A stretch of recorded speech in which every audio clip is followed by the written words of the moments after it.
Au TEP à tous. Aujourd'hui, nous allons parler de comment casser tout type d'envoûtement en ce qui concerne les envoûtements d'amour.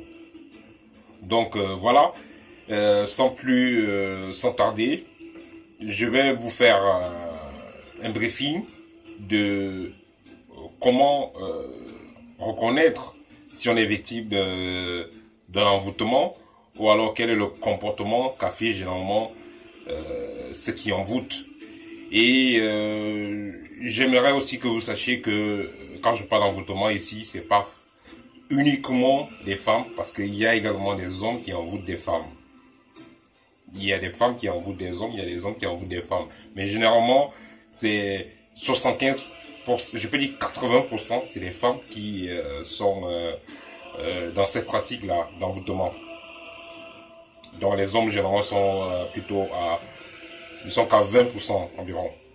Mais c'est plus dangereux quand c'est la femme. Pourquoi? Parce que vous savez, la femme c'est la mère. La femme doit utiliser son énergie pour construire et non pour détruire. Donc voilà. Et déjà en ce qui concerne les symptômes, disons le comportement de l'envoûteuse, généralement c'est les femmes qui, comme je dis dans la dernière vidéo, c'est les femmes qui aiment tellement le bras de fer. C'est des femmes qui sont généralement irrespectueuses envers leur partenaire. C'est des femmes qui sont assez insolentes, pas très soumises, voilà. C'est des femmes qui ne contribuent pas, généralement, hein, elles ne contribuent pas à la progression de la famille. Donc, surtout financièrement aussi et tout ça, elles ne contribuent pas. Donc, elle veut seulement que c'est l'homme qui fasse tout. Elle ne contribue pas. Également, c'est les femmes qui sont prêtes à tout gâter quand il y a un problème. Elles sont prêtes à tout gâter. Et aussi, c'est les femmes qui font toujours que leur partenaire soit distant de leur famille. Donc, c'est vice-versa. Un homme qui a envoûté sa femme, il ne va pas trop vouloir que la femme soit toujours avec sa famille.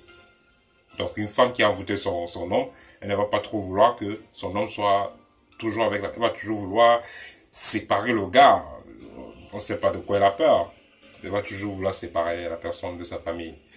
Voilà. Également, ces femmes envoûteuses-là, elles aiment faire des repas personnifiés. Repas personnifiés, ça veut dire que elle a préparé, peut-être qu'il y a des enfants, peut-être qu'il y a la famille, mais elle garde quelque chose. Elle a fait un bon mets de pistache avec la tête de chèvre ou tête de mouton. Elle a bien travaillé son repas là. C'est ça qu'elle va donner. Que non, ce n'est que son mari qui va manger ça. Donc il y a beaucoup de cas. Et je pense que beaucoup d'hommes vont se reconnaître dans ça. Donc votre dame, elle fait un repas spécialement pour vous. Donc on ne veut pas que vous allez manger ça avec quelqu'un d'autre ou votre frère. Non, non, non. Spécialement pour vous. Donc il n'y a pas cet esprit de partage. Elle veut que ce soit pour vous. Donc ça c'est le comportement de certaines envoûteuses. Elles le font. Voilà. Également, il y a des signes que vous pouvez voir dans les rêves qui prouvent que vous êtes victime d'un envoûtement. Peut-être vous rêvez tellement d'une personne, mais quand vous rêvez de la personne, c'est toujours dans les toujours dans les rêves bizarres. Voilà, soit on vous poursuit, soit on vous arrête, on vous attache. Voilà, vous tombez dans des trous et tout ça. Donc, également, il y a le gonflement de ventre. Vous allez voir, un jeune qui vient de se marier. Et puis, après 2-3 ans, le ventre ne fait que pousser. On se dit que bon, c'est le ventre, comme en Afrique, on dit quand le ventre sort, ça veut dire qu'il a l'argent. Ça veut dire qu'il vit bien, il mange ce qu'il veut. Ça peut être, il est possible que ce soit, l'alimentation, peut-être parce que quand on est marié, ben, on mange plus, les bonnes choses et tout ça. Mais dans beaucoup de cas également, c'est des formes d'envoûtement parce que c'est des preuves que vous êtes victime d'envoûtement. Pourquoi? Parce que à cause des choses qu'on vous fait manger, qu'on met dans vos repas pour vous manipuler, tout ça, en fin de compte, le ventre va commencer à pousser n'importe comment.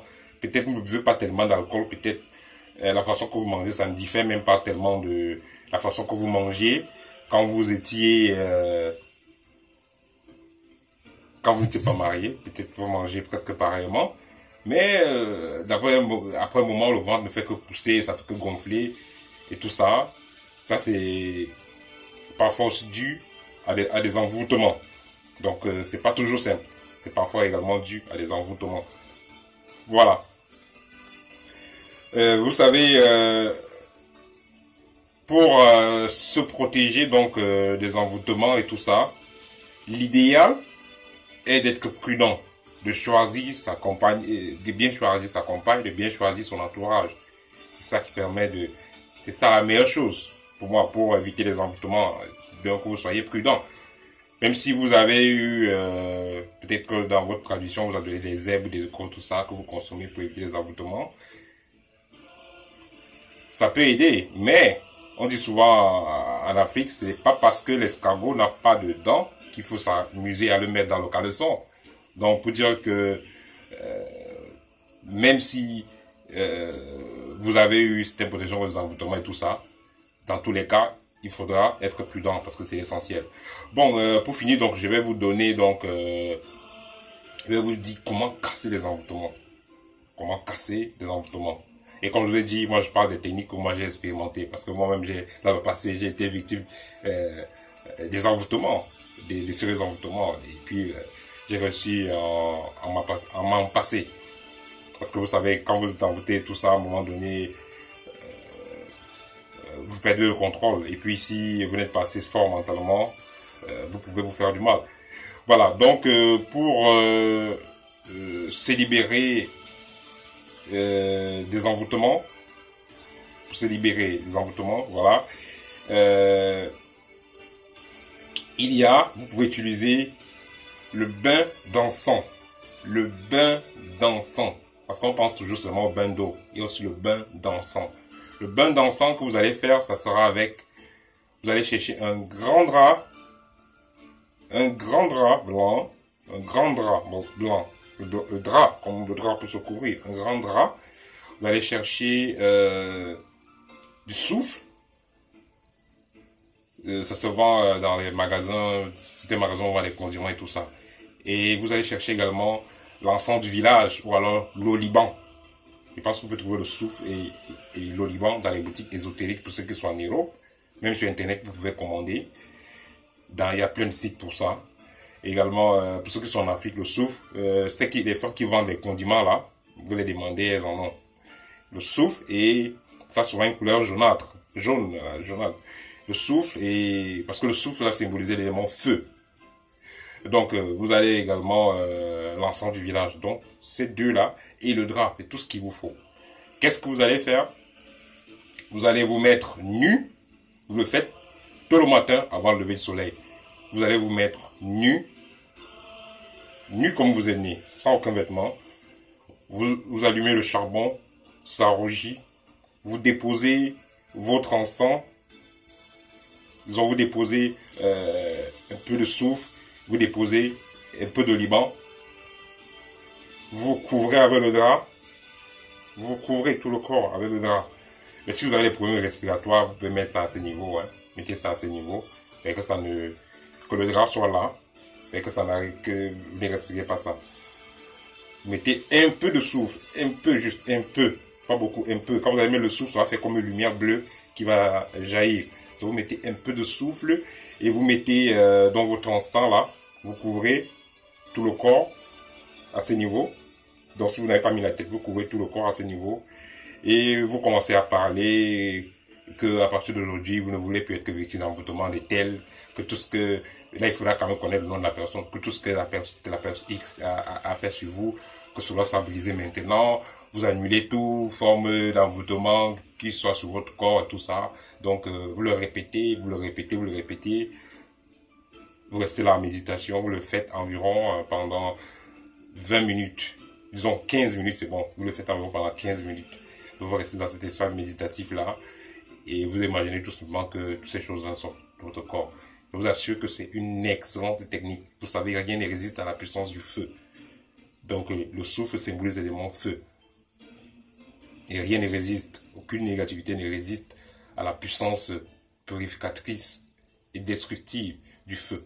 Donc le feu va purifier tout votre organisme de tout type d'envoûtement, quelle qu'en soit l'origine, quelle qu'en soit la nature. Voilà. Donc voilà, c'est ça que je voulais partager avec vous en ce qui concerne les envoûtements d'amour. Voilà, en ce qui concerne les envoûtements d'amour, c'est ça que je voulais partager avec vous aujourd'hui. Donc merci de partager à vos connaissances. Sûrement il y en a qui sont envoûtés, peut-être ne savent pas, et ça va les aider.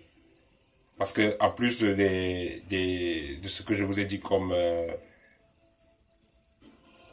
séquelles d'envoûtement, ou alors ce qui prouve que quelqu'un est envoûté, il y a également les maux de tête qui ne s'expliquent pas. Peut-être quand vous avez fini de manger chez une personne, ou alors vous ressentez comme des vers qui marchent dans le corps quand vous avez fini de manger chez une personne dont le repas qui a été travaillé.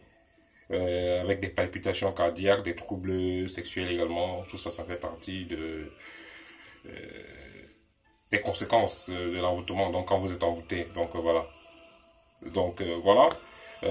À très bientôt pour une nouvelle vidéo. Merci de commenter. Merci de partager. Merci de vous abonner si c'est la première fois que vous tombez sur mes vidéos. Au thème.